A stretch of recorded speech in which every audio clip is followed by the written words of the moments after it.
gente, tudo bem? Bora lá pra mais um react de conteúdo totalmente excelente. Fala, minha gente, tudo bem? Bora lá pra mais um react de conteúdo totalmente excelente. Dessa vez o pastor Antônio Carlos Costa falando se Jesus era socialista ou não. Bora ver onde a gente vai parar. Jesus era socialista? Não. Dá para ser cristão e ao mesmo tempo abraçar o socialismo? Sim. Primeira coisa que devemos fazer na perspectiva de respondermos a essas questões é a seguinte: definir o significado de socialismo, que tem dois grandes sentidos. O primeiro relaciona-se à propriedade coletiva das forças de produção numa sociedade, seja através de cooperativas de trabalhadores ou negócios dirigidos pelo Estado. O que isso significa? Significa o absurdo, e quero deixar claro que jamais acreditei nesse tipo de coisa, de um Estado onisciente, cujos integrantes declaram saber o que deve ser produzido em cada canto do país, bem como o que seus cidadãos devem fazer com os seus talentos, determinar o que você e eu devemos produzir. Acho que tem alguns probleminhas aí do caminho, querido pastor Antônio Carlos Costa. Primeiro, metodológico. Segundo, por definição. Metodológico. Jesus era socialista? Não. Por quê? Porque essa ideia de socialismo, projeto de sociedade socialista, uma teoria sobre o socialismo só vai surgir muito depois. Então é anacronismo dizer que ele poderia ser aquilo que não dá para ele ser, porque, né, não faz sentido. A segunda coisa, dá para ser socialista cristão? Sim, assim como dá para ser muita coisa cristão ao mesmo tempo, que não significa que essa combinação seja boa ou seja necessariamente boa para, por exemplo, os critérios de produção e reprodução da vida de todas as pessoas e atendendo inclusive princípios de quem é religiosa como nós, aí com a questão de fé, e que a gente também se sustenta que a nossa fé deve estar a serviço da vida, das pessoas e não propriamente a serviço de si mesmo ou de defesa de alguma instituição A, B ou C, ok? Tranquilo, tudo bem. Mas agora a gente está falando de debate público, não necessariamente só da questão de fé, então a gente vai ter que caminhar por esses dois pés. Mas esse é o primeiro passo, metodológico. O segundo, o problema é a definição.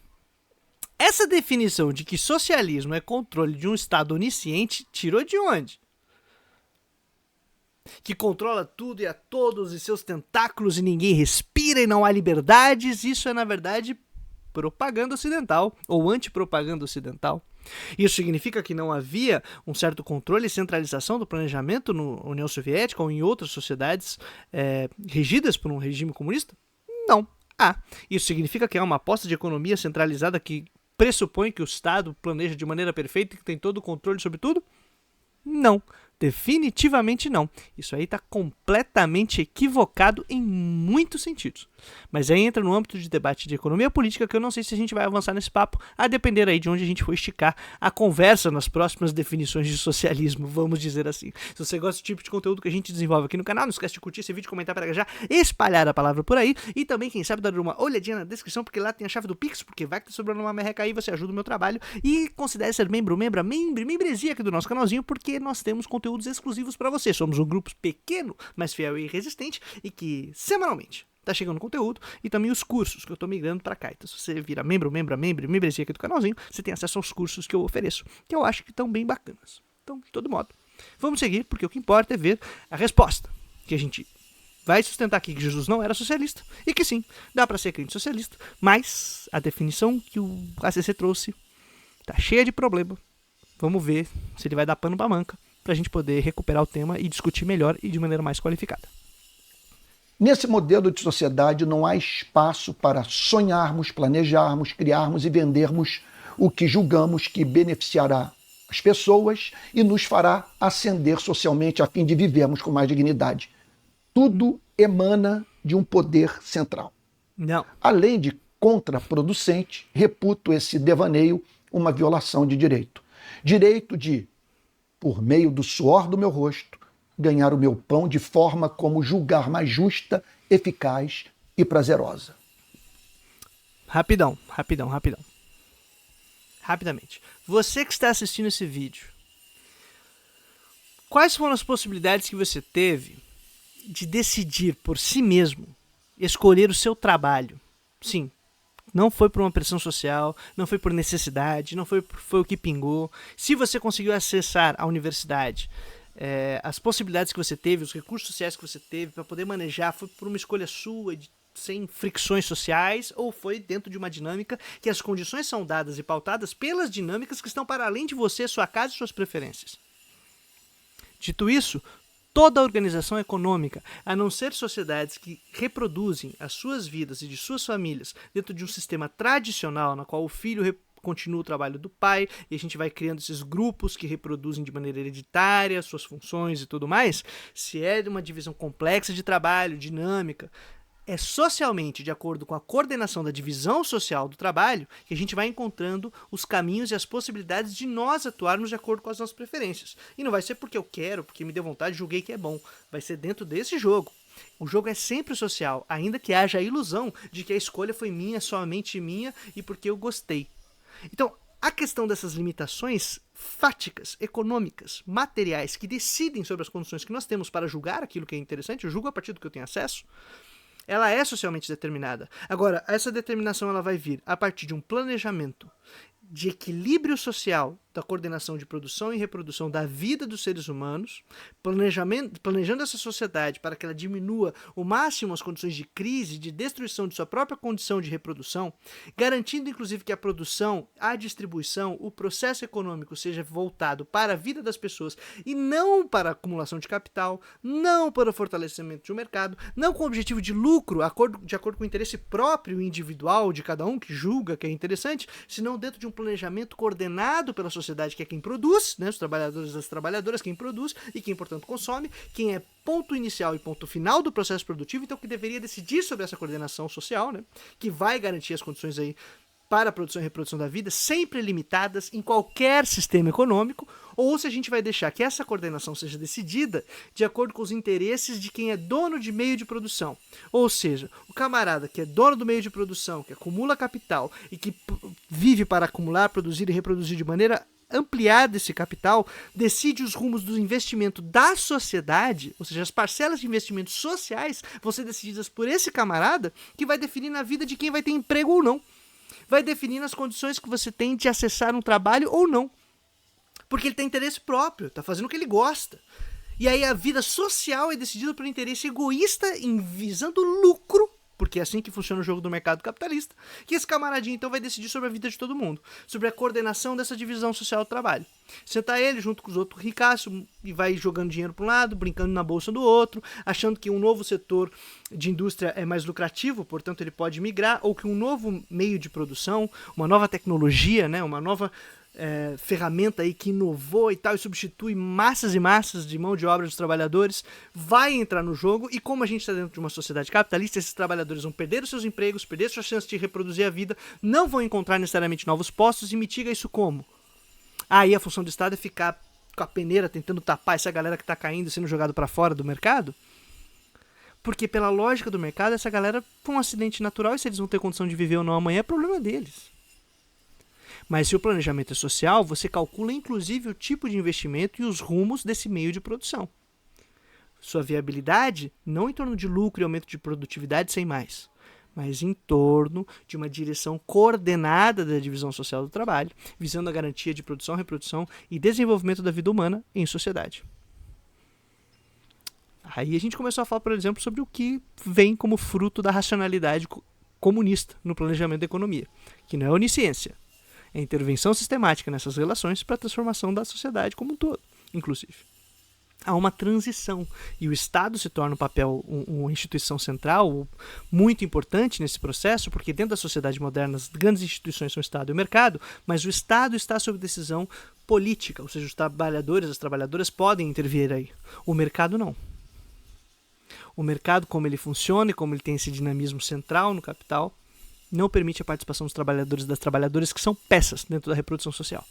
Por isso o Estado vira um instrumento à nossa mão para poder fazer as intervenções. Mas não é o objetivo, inclusive. Que o Estado controle tudo e tal.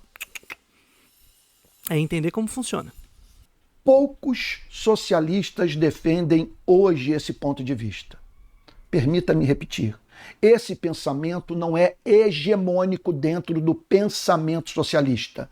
É rematada ignorância dizer que quem é socialista tem como objetivo de vida confiscar sua casa, bens e negócios.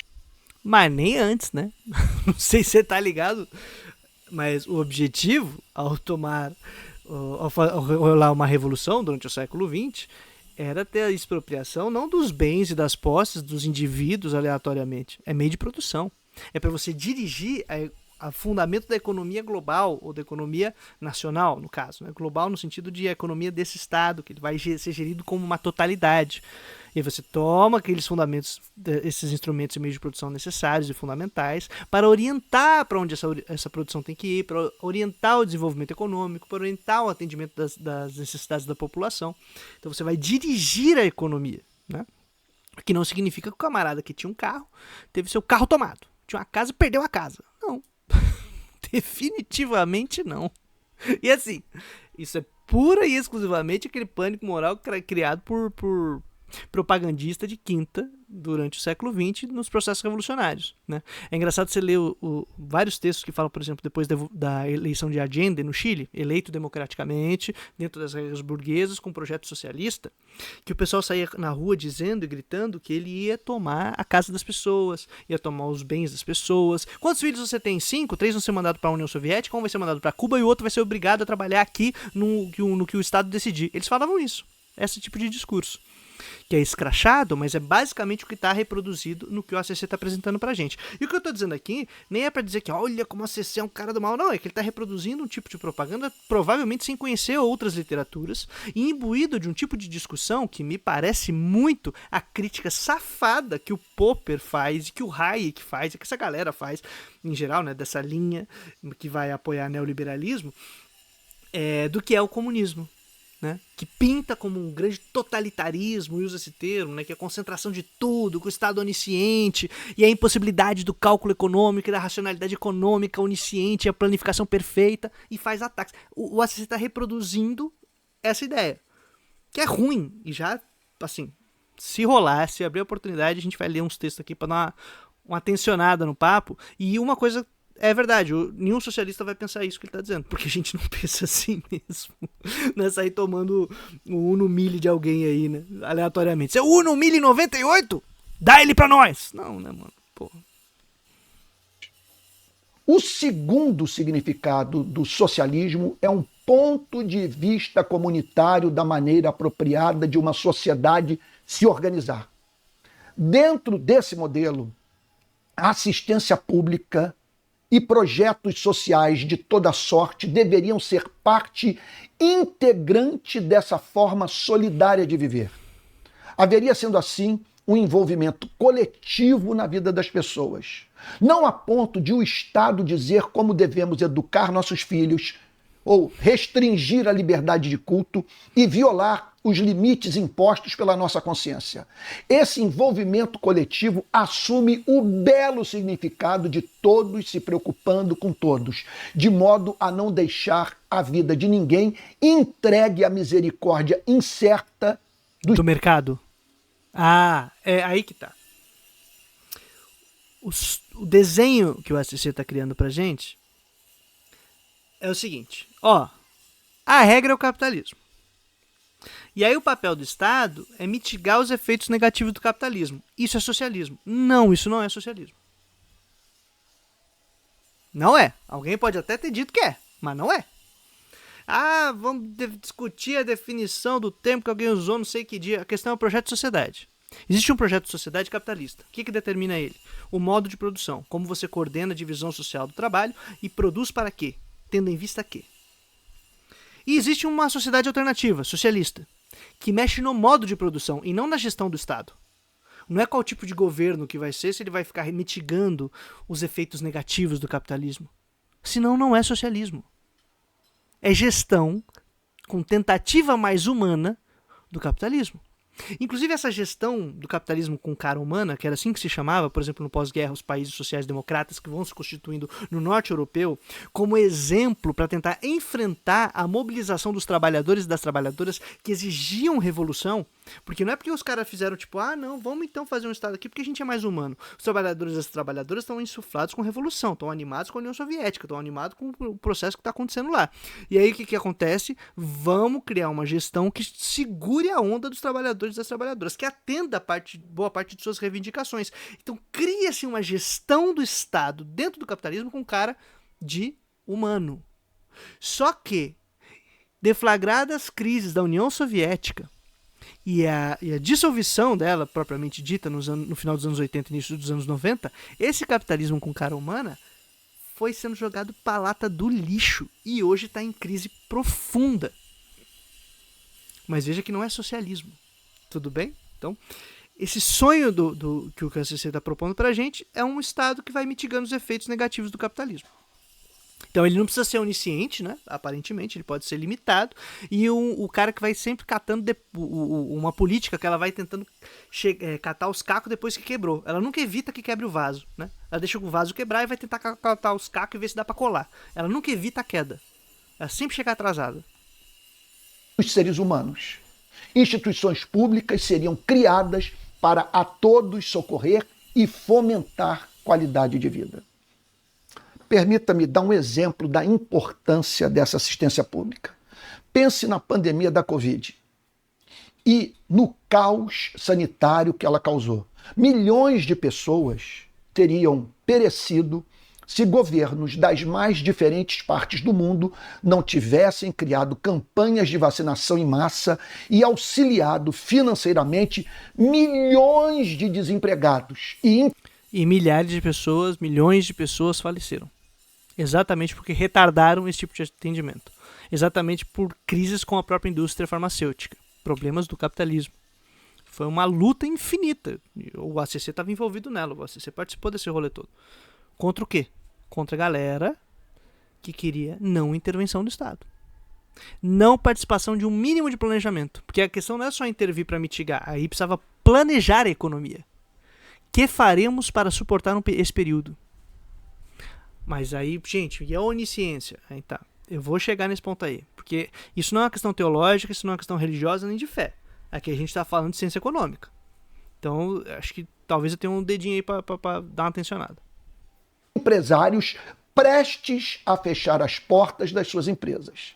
Médios, pequenos empresários. Nesse episódio, profundamente didático, aprendemos duas importantes lições. A primeira, que sem solidariedade o projeto da humanidade é inviável. Verdade. A segunda, que não podemos abrir mão jamais de um Estado solidário e em condições de socorrer os que, após sofrerem severos golpes da vida, vieram a cair em condições intoleráveis de existência. Foram golpes da vida ou é um problema sistêmico de coordenação da divisão social do trabalho? Você que está assistindo esse vídeo, me responda. Começou o gamezinho zero, flatzinho, né? Começou o jogo aqui, todo mundo no mesmo ponto, e aí uns foram tombando?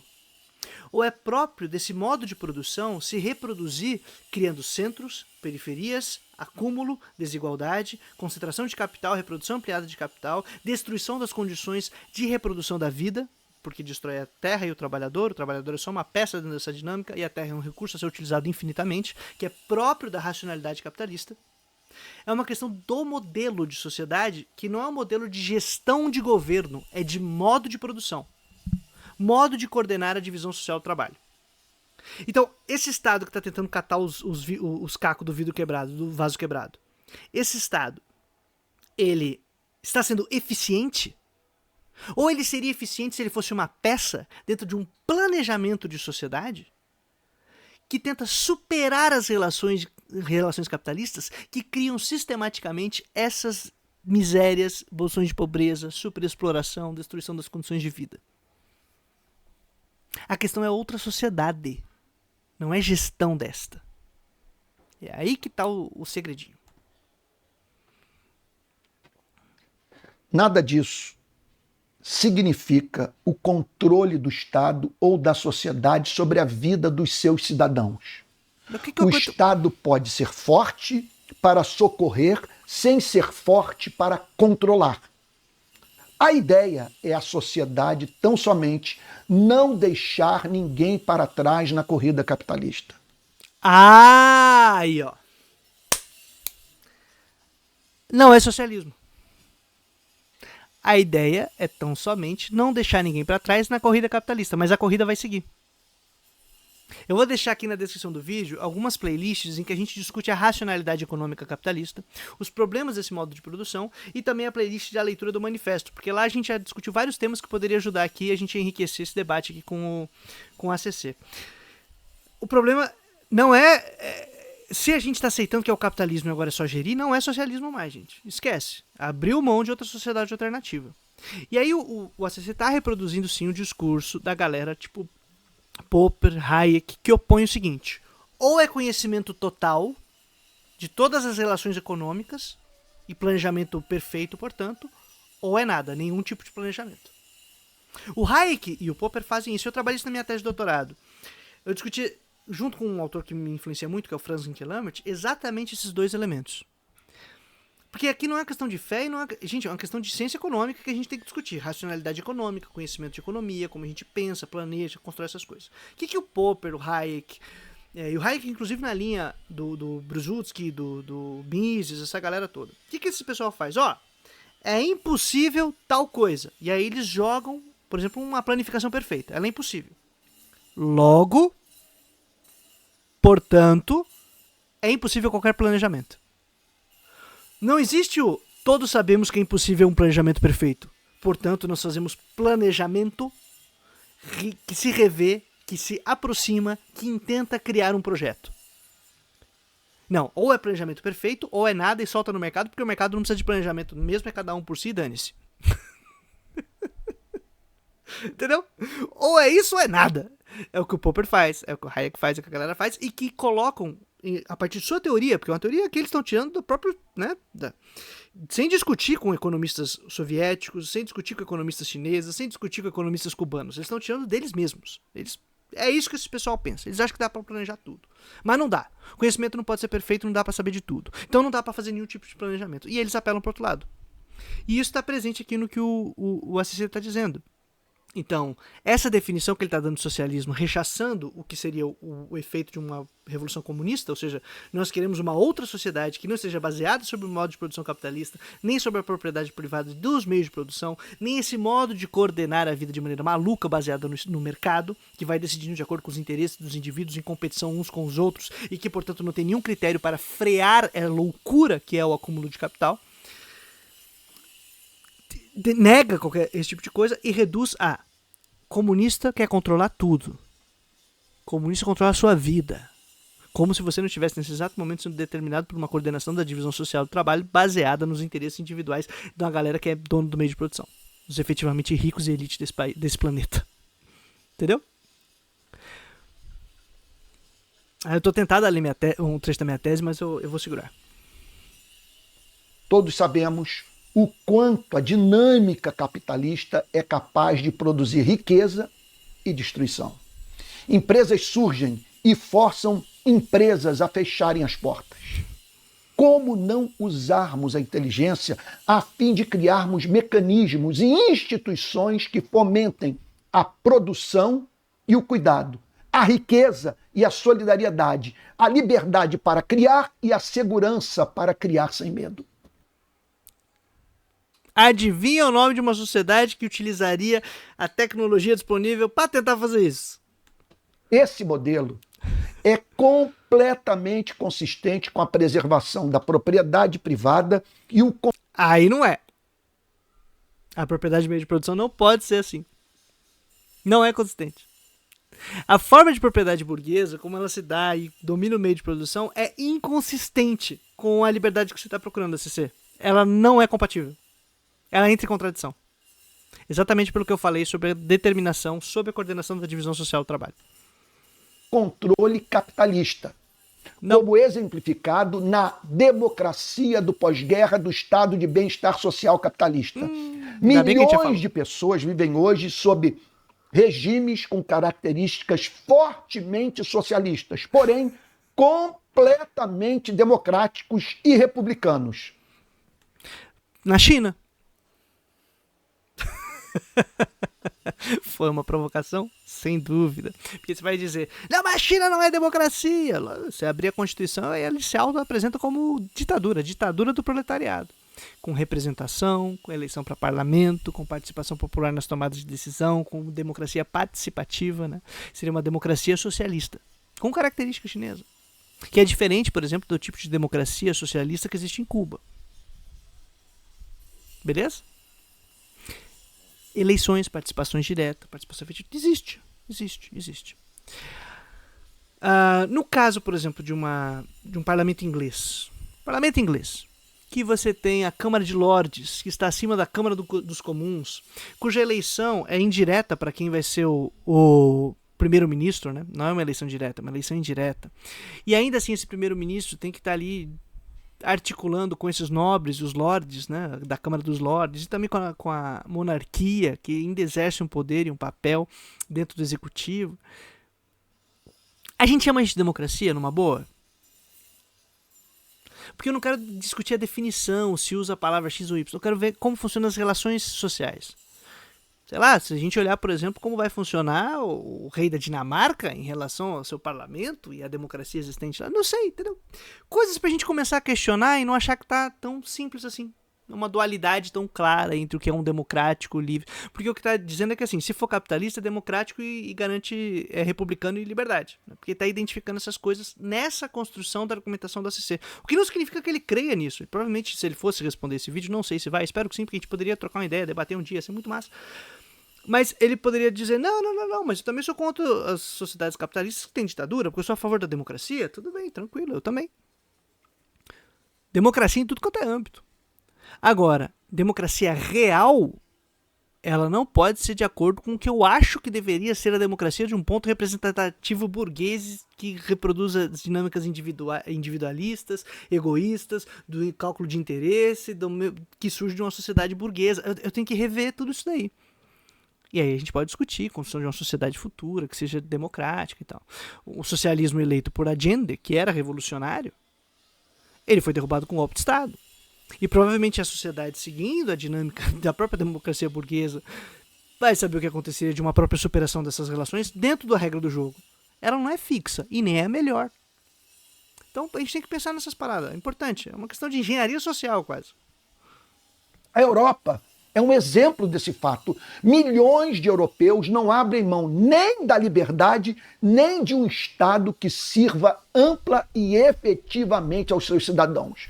Então vamos agora para a resposta à questão. Jesus era socialista? Não. Dá para ser cristão e abraçar o socialismo? Sim. Não há como.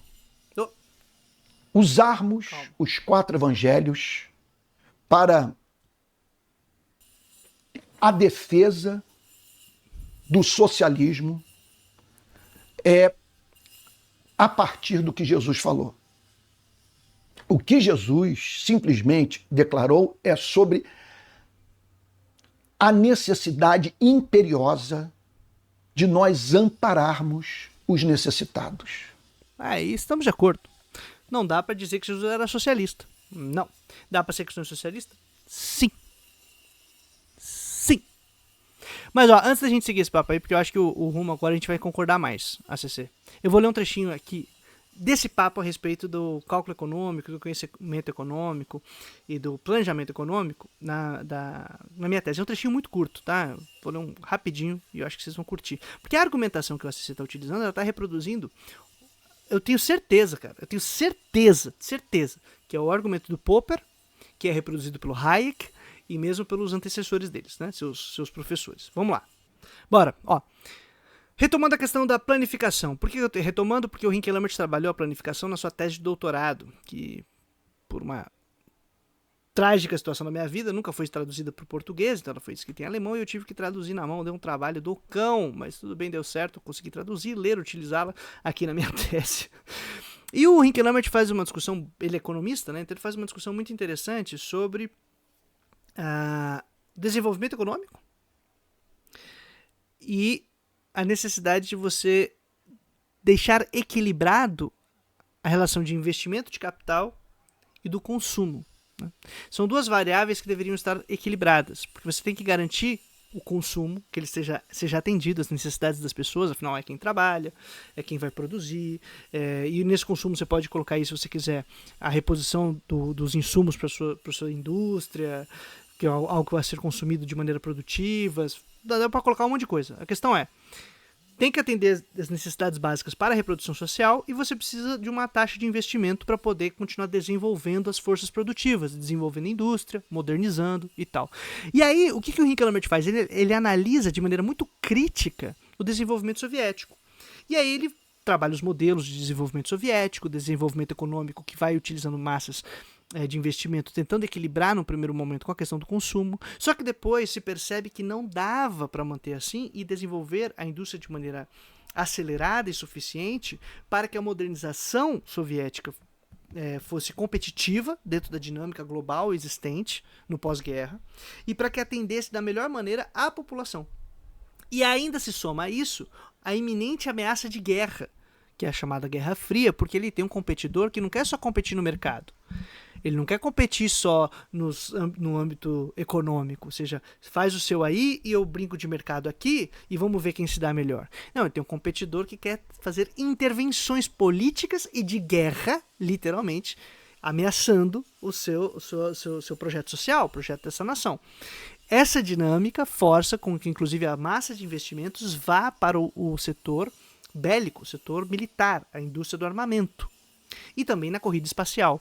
Essas grandes massas de investimento se desvinculam da necessidade do atendimento do consumo da população, do que ela necessita para sua reprodução, e da própria manutenção da indústria, né? Para a própria manutenção desse equilíbrio econômico para o próximo ciclo produtivo. Há uma desvinculação, portanto, entre equilíbrio econômico e desenvolvimento econômico. Isso no capitalismo é mato. Eles fazem isso sempre. O capitalismo se desenvolve de maneira completamente desequilibrada. Mas dentro de uma economia planificada, ainda estava descobrindo o que ia fazer. Né? O que a gente vai fazer? Não sei, cara. Vamos descobrir aqui. E aí, no primeiro momento, todo o cálculo era limitado porque tentava manter o equilíbrio. Aí até que, especialmente o Tugan Baranovsky, que é um economista soviético brilhante, sacou que dava para você fazer um desenvolvimento em situação de desequilíbrio. Ou seja, você utilizando uma massa de investimentos maior que não necessariamente atende todos os requisitos do consumo. E isso acontecia no capitalismo, ele saca que isso acontece no capitalismo e fala, aqui a gente tem que tomar esse cuidado, mas é um tipo de estratégia de desenvolvimento. E ela acaba sendo adotada dentro da dinâmica da Guerra Fria, tendo massas de investimento, tanto no setor bélico, quanto no setor da indústria espacial, da corrida espacial. Isso o Rinkelmann não vai avançar na tese dele, nessa questão. Eu só estou adiantando essa questão dessas massas de investimento para esses setores, porque é isso que vai causar a crise na União Soviética. Porque você tem uma produção, um volume de produção, de PIB, de todas essas coisas, muito menor em relação aos Estados Unidos, por exemplo, que tinha desenvolvido as suas indústrias e contava com um sistema imperialista de domínio global e do mercado mundial, em que ele é o centro.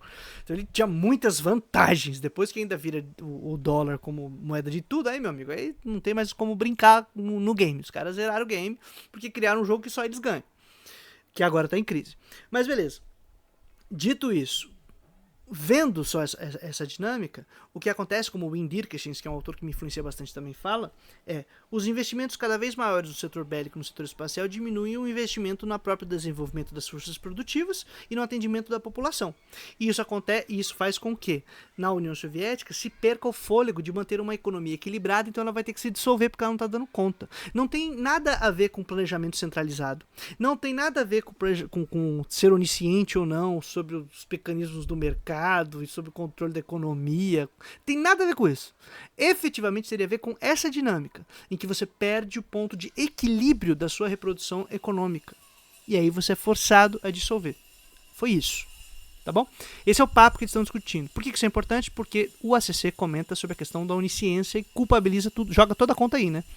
Que é a crítica do Popper para essa parada. Então, em 84, o Rinkelmann publica um livro chamado Crítica da Razão Utópica, no qual ele retoma o tema do planejamento econômico, que ele tinha discutido em 1959, que é a sua tese de doutorado, retoma agora em 94, já vendo o que tinha acontecido na União Soviética, já em vias de ver a dissolução e toda a dinâmica da perestroika e tudo mais. E as críticas de Popper, Hayek e Companhia Limitada. Então ele vai enfrentar as críticas desses caras porque ele defende um planejamento da economia. A circulação dessa obra teve como molas... eu vou pular essa parte. Bom, um dos intuitos da produção do Rinkelmann era criticar o anti-utopismo presente no programa neoliberal que era implementado a nível global nos anos 80, sob as gestões de Ronald Reagan e Margaret Thatcher, explicitado pelo lema do Partido Conservador Britânico, que era There is no alternative, não há alternativas. Tina. Para Hinkelhammer, sua crítica procuraria enfrentar o pensamento antiutópico da tradição neoliberal atual, isso ele escreveu em 84, que se junta com o neoconservadorismo de caráter igualmente antiutópico. Antiutopia significa aqui simplesmente antissocialismo, produzindo-se um pensamento de elaboração antiutópica que se converte em uma réplica extremada da mão invisível, que sempre foi a expressão de genuidade utópica, porque ao mesmo tempo que eles dizem que é o anti-utopia, porque não dá para ter o planejamento perfeito, eles apostam no mercado perfeito. E o mercado perfeito também nunca acontece. Por isso que a solução de toda essa galera é: deu problema no capitalismo, mais mercado. Né? É só isso que a galera que segue Hayek, essa galera faz isso. Né? Seu lema é destruir a utopia para que não exista nenhuma outra. Só a dele está valendo. Para tal, em sua discussão epistemológica, né, discussão sobre conhecimento, Hinkelhammer tomou como recurso teórico a estrutura da dialética transcendental kantiana. Olha que bonita aqui a discussão de filosofia com economia. Na crítica da razão pura, como movimento necessário para julgar o que ele chamou de ilusões transcendentais, que surgem à medida que a racionalidade excede a experiência. Para Kant, esse juízo sobre as ilusões transcendentais não funcionaria para eliminá-las, mas para dialeticamente distinguir realizações da razão humana que excedessem a experiência e a experiência humana. Por que isso é importante eu chamar aqui? Porque um conhecimento ilimitado excede o que nós sabemos de experiência. É impossível um conhecimento ilimitado e onisciente. É impossível isso. Óbvio que é impossível. É óbvio. Excede a experiência. Então, por uma crítica antiutópica, ou uma crítica da ilusão transcendental, você fala, pô, isso aqui não está em jogo. O que não elimina o planejamento econômico da experiência humana. É necessário planejar. É necessário coordenar a divisão social do trabalho. Se não coordena, não tem sociedade, não tem rumo para onde a gente está indo. Em Hinkelhammer, essa estrutura foi utilizada para distinguir a crítica das realizações atuais e das conceitualizações de um futuro. Hinkelhammer procurava discutir e ponderar as críticas de autores como Popper e Hayek sobre o estatuto científico da planificação, que é o que a gente estava comentando, a planificação perfeita, o planejamento perfeito de economia. O Popper e o Hayek dizem, é impossível, então não dá para fazer nenhum tipo de planejamento. O Hinkelhammer diz, não, cara, tem que planejar. Não é só ir mitigando os efeitos do capitalismo, eu tenho que planejar, eu tenho que me antecipar aos problemas. Então, uma coisa é criticar as realizações feitas, por exemplo, por uma alternativa ao capitalismo. Outra é você criticar a conceitualização, que é exatamente o que o Popper e o Hayek fazem. É uma discussão abstrata, que não toca a realidade. De fato, nos termos de Popper, tratar-se-ia de uma impossibilidade lógica, dado ser, aí o Popper diz, né? Impossível controlar todas ou quase todas as relações, se não por outro motivo, pelo fato de que cada novo controle das relações sociais faz surgir um novo conjunto de relações sociais a serem controladas. Então, é o argumento do ACC. É impossível ter controle sobre tudo. A tentativa conduz a uma regressão infinita, e o mesmo ocorre na tentativa de estudar o todo da sociedade. Não há como duvidar, porém, de que os utopistas planejam precisamente atingir o impossível, né? E aí ele faz a famosa frase dele, aquele que tenta fazer o céu na terra produz o inferno. Frase de para-choque de caminhão de liberal, se dirigisse caminhão, porque liberal não dirige caminhão. Liberal mesmo é só Piruleibe que produz conteúdo aleatório na internet. Então, o pessoal faz isso. Confunde a impossibilidade do conhecimento total como uma defesa de conhecimento total. E o Popper é uma das bases dessa desgraça. Diante da crítica de Popper à planificação, Hinkelhammer desenvolveu uma argumentação que visa mostrar que o que o autor inglês denomina como impossibilidade lógica se trataria, por sua vez, de um juízo derivado da impossibilidade fática. Ou seja, não é um problema de lógica, é um problema de realidade, de faticidade. Não existe conhecimento ilimitado. O conhecimento ele é limitado por sua natureza, porque somos seres limitados. Ponto. Isso significa que você não tem que planejar? Ao contrário, significa que você tem que planejar bem pra caramba. Para Hinkelhammer, o primeiro problema, portanto, seria que a formulação de Popper estaria correta quando? Supomos que se você supor, né, que o planificador, por um lado, quer efetivamente planificar literalmente tudo, o Popper está certo. Mas não é isso que o planificador quer. Ele não quer planificar tudo. E é isso que o erro do ACC. Mesma coisa, de confundir planejamento econômico com o conhecimento total de tudo, né? Se, por outro lado, esse planificador tem a priori conhecimentos limitados, quer dizer, que para ele valha o princípio empírico, portanto não lógico, geral da impossibilidade de um conhecimento ilimitado. Nem um tempo infinito é suficiente para chegar a planificar tudo, e por conseguinte a tentativa é falaciosa. Podemos deduzir do princípio de impossibilidade tal planificação falaciosa.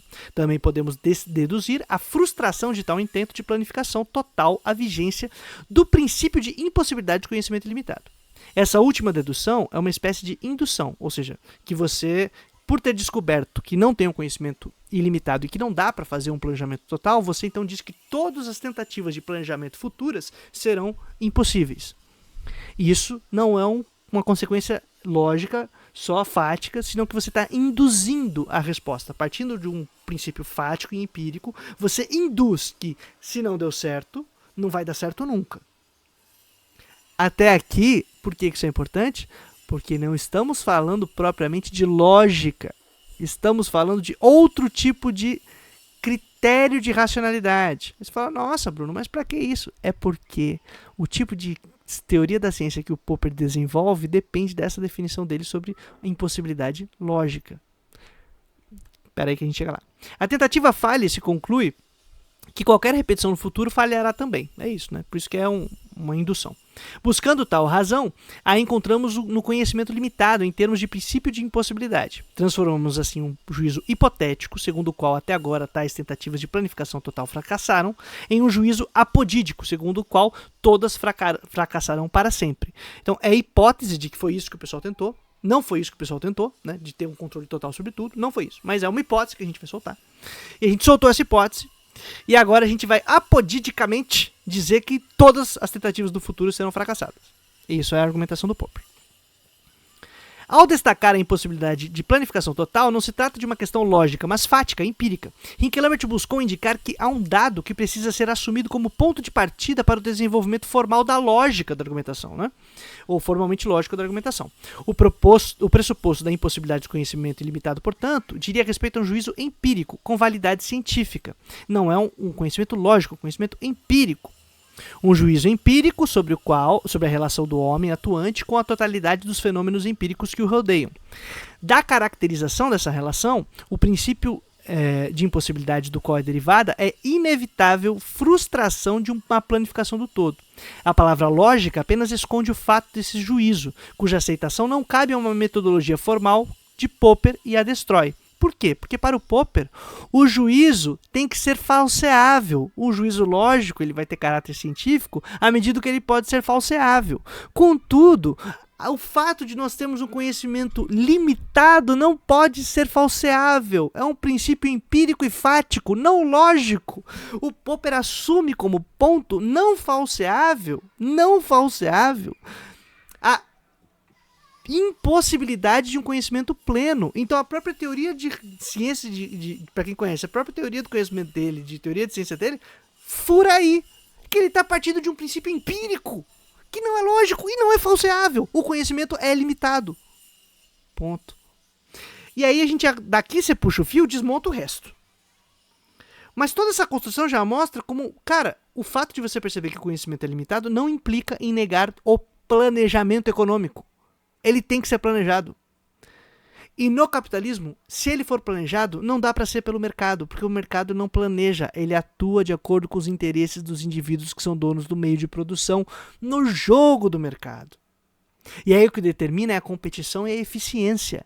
Competição e eficiência determinaria qual seria o mais racional, o movimento econômico mais racional. E isso não dá. Porque você pode ser competitivo e eficiente, por exemplo, disputando com seu colega quem senta num galho à beira de um precipício e corta ele mais rápido. Respeita esses critérios de competição e de eficiência, que um cai primeiro e morre primeiro, depois cai o outro. Aí você fala, não, mas isso é irracional. Sim, mas ela respeita as regras do mercado capitalista. A regra do cálculo econômico racional capitalista está respeitado nisso. Se você fala que é irracional porque o cara vai morrer e não dá para fazer uma próxima ação futura, uma próxima ação econômica, um próximo ciclo econômico, significa que você percebeu que não dá para fazer qualquer eleição. Tem que ser planejado, tem que ter critério, tem que ter intervenções sistemáticas nesse mercado vigente para que ele seja cada vez mais reduzido e não que seja a regra geral para a tomada de decisão em todos os âmbitos da vida humana. Só que o capitalismo exige que o mercado seja total e a gente tem que derrubar esta possibilidade de sociedade. Para isso é necessário uma outra sociedade, que é o socialismo, que é o raio do comunismo, planejamento econômico. Aí você fala, nossa, Bruno, mas não dá para fazer o planejamento econômico do capitalismo? Se você fizer quebrando que o objetivo é o lucro, é o capital, mediante competição e eficiência, você já não está podendo respeitar mais que o meio de produção seja exclusivamente privado e que ele atenda às necessidades do lucro e das regras do jogo do mercado capitalista. Então você está alçando a outra sociedade. Bem-vindo ao socialismo. Só que aí você visa superar essas relações, porque essas relações são burras, destrutíveis e que impedem um ciclo econômico relativamente equilibrado. É basicamente isso. O juízo não é falseável, sendo todavia um juízo empírico com validade científica, no própria argumentação do Popper. Para Henke Lammert, então, se aceitarmos o conteúdo do argumento de Popper, temos que rechaçar sua apresentação metodológica de impossibilidade lógica. Não é mais uma impossibilidade lógica. Uma impossibilidade fática, e aí então a gente vai ter que começar a discutir em termos fáticos, reais, de história, de planejamento econômico. Beleza? Eu vou pular para um último trechinho aqui para ser interessante. Aqui. E o Henke Lammert diz, então, né? Popper passa da análise da impossibilidade da planificação perfeita à impossibilidade mesma da planificação em termos de uma planificação aproximada. Popper identifica, sem mais, uma planificação da sociedade como um todo, com a planificação de tudo. A planificação de tudo é impossível, mas a planificação da sociedade como um todo é sem dúvida possível. É o planejamento em que você olha, essa sociedade ela é um organismo que precisa de. E aí você estrutura mecanismos básicos, fatores de produção básicos, tipo o que o Ladislau Aldobor faz nas aulas dele. É basicão, gente. Você precisa disso e disso. Sabendo que eu preciso disso, como eu planejo para que isso aqui seja relativamente equilibrado. E cada vez que você tentar girar dentro desse plano, você vai descobrir que eu preciso de intervenções sistemáticas no mercado vigente. Intervenções sistemáticas nesse mercado vigente que vai dar poder para quem? Para quem está intervindo. E quem intervém? Qual é o mecanismo político numa sociedade moderna que intervém? Começa com E. E termina com Tado. É ele mesmo! Então, participação popular, mobilização, politização da sociedade civil, cada vez mais gente trabalhadora dentro desse negócio para poder alterar as relações de produção. É isso. Só que isso vai forçar um conflito, obviamente, porque quem está no poder e é dono do meio de produção não vai topar o jogo. Só que em termos aproximados e imperfeitos, como tudo é imperfeito nesse mundo. Então, obviamente, tudo é imperfeito nesse mundo. Gente. Tudo! Popper quer deduzir de um modelo teórico de um mundo de fatos. Né? Então ele quer tirar do modelo teórico dele, de impossibilidade dele, hipotético dele, o mundo dos fatos. E constrói, como sempre nesses casos, um mundo de demônios independente dos fatos, que não lhe permite ver a realidade empírica. Desse modo, desemboca em uma visão da história na qual sua sociedade aberta, de planificação perfeita, de sociedade aberta, sem planificação, né? Então, que lhe permite ver, desse modo desemboca uma sociedade, em uma visão da história na qual uma sociedade aberta está constantemente ameaçada, que é o tal do livro do Popper, Sociedade Aberta e Seus Inimigos. A sociedade está constantemente ameaçada, afinal essa sociedade livre, autônoma, popopó, está ameaçada por essa planificação perfeita, que quer controlar tudo e tal, que é o pânico que o ACC está reproduzindo no discurso dele. E não é isso comunismo, não é isso planejamento econômico, não é isso nem a crítica que se deveria fazer um tipo de planejamento. Se você ainda tiver a União Soviética como o seu objeto de crítica e toda a burocratização que rolou lá, o ponto de decisão errado, um monte de cagada que foi feita, não é o problema dessa planificação, não é o problema de você... Não está em discussão o conhecimento de tudo e controle de tudo. Isso é pânico moral, isso é discussão sem vergonha de antipropaganda comuna. E não pega quem faz crítica efetiva a como se deu a constituição do Estado de uma sociedade comunista. Então é importante a gente qualificar o papo. E por que eu estou discutindo isso? Porque aqui não entra numa questão de fé, não entra numa questão religiosa, entra numa questão de economia política, inclusive de ciência econômica. E aí a gente tem que puxar o papo, tem que discutir de uma maneira mais legal. Ao passar sem mais de seu conceito de planificação perfeita à planificação real, né, porque é isso que o Popper faz, ele confunde que é uma planificação perfeita na cabeça dele da planificação real, como se dá na história. Popper transforma todo o complexo da planificação em planificação social utópica. Pronto, aí não precisa mais planificar, não precisa mais de planejamento. O Estado vai só mitigar o capitalismo, porque o capitalismo é a melhor coisa que tem para fazer. Acabou. E aí, assim, quem se interessar por esse tipo de papo, mais pra frente aqui, nem lembro em que parte que tá, mas eu posso um dia. Se vocês acharem massa, comentem aqui, tá? Porque eu posso ler um trecho aqui mais pra frente, em que eu discuto com outro autor, um autor russo, que o Rinke Lambert toma como interlocutor, para falar sobre a economia soviética, que é o Kantorovich, que pensou num tipo de planejamento econômico. Tá aqui, ó, destacou nesse sentido o Kantorovich em termos de equilíbrio planificado, que ele faz um modelo para o planejamento econômico, tá? E aí é interessantíssimo. E o problema não está no modelo, o problema está em toda a dinâmica da história real, como ela se dá. Beleza? Mas vamos lá, falei demais já. E de modo que nos compadeçamos daqueles que sofrem. Ele não prescreve, portanto, uma economia política, um modo de produção. Ele nos apresenta princípios que você e eu devemos aplicar à vida como um todo, e em especial às questões de natureza ideológica. Perfeitamente. Nesse ponto eu estou de acordo com a CC. E aí eu recomendo que você veja a playlist, que se eu lembrar, vou deixar aqui, As Armas Ideológicas da Morte, do Franz Rinke-Lambert, que é esse autor, né? Que eu estava lendo um texto dele, aqui gravei uns vídeos, esses tempos aí, e ele era um dos caras mais influentes da teologia da libertação, por exemplo, para discutir questões de economia política e relacionado à fé. Então eu acho que pode ser muito interessante. Para você que está assistindo esse vídeo, o ACC, caso ele veja esse vídeo, eu gostaria muito que ele visse, porque eu acho que é um debate saudável, a gente tem que discutir essas paradas de maneira séria, qualificada, e é um camarada aí que tá tendo uma projeção da hora, então, pô, por que não discutir comunismo efetivamente sem cair nos espantalhos, né? Por que a gente não discute daí racionalidade econômica, economia política, de maneira cada vez mais centrada e qualificada, e trazer esse debate para o ambiente evangélico, que simplesmente abandona a discussão sobre economia, né? Joga pra merda. E fica aí a gente só falando em torno de ideologias como se fosse simplesmente uma gestão do Estado, gestão de alguma coisa. E não, cara, é um modelo de sociedade, projeto de sociedade. Acho que valeria a pena um papo. Mas é isso, minha gente. Vamos seguir por aqui, trazendo a boa nova todo dia, útil até a vitória final. Tamo junto, valeu, ACC.